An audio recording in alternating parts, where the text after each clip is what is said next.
Next, I want to say this before I get into the next guy. The Raider Nation, there is a lot of anger, angst towards the Raiders' offensive line. And I understand that they have not been perfect in everything, but they did block for the NFL's leading rusher last year. I mean, clearly in pass protection, but I think there were also some issues, with Derek Carr that contributed to that. I'm not trying to pretend like the offensive line was great, but their offensive line was not the biggest issue. The Raiders scored points last year. The problem was the defense. And it's a guy that I'm a little bit surprised. He's coming into his 5th year. He's 27 years old, Alex Barr, the guard. And I think that he's the right guard, and the Raiders brought him back. I think a lot of people were mad. Am I saying that he's the greatest guard in the NFL? Nope. But I also don't think he's as bad as people think, and I think I know this. It's just like when Max Crosby said that Josh McDaniels hadn't lost the locker room, and everyone said either I was lying or Max was. Well, I had the video. So then you're gonna call Max a liar?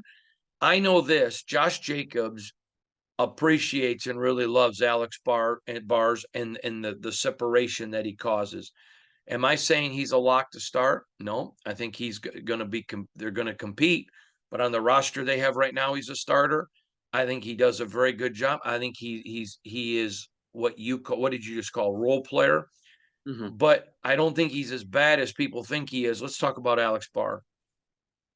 When you you look at the offensive line, besides obviously overall talent, the most important thing you need is cohesion, and you need some type of continuity between the guys on that group.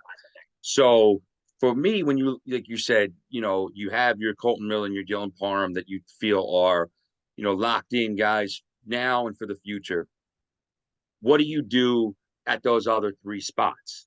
And like you said, without a doubt, there were some issues up front with the Raiders last year on the offensive line.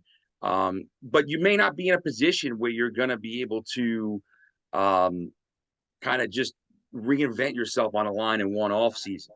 The Raiders, obviously, what they felt was we go another year with this group, uh, another year working together, another year under our system, they'll be better. So I think that that's what they're hoping for Alex Bars and some other guys in that unit.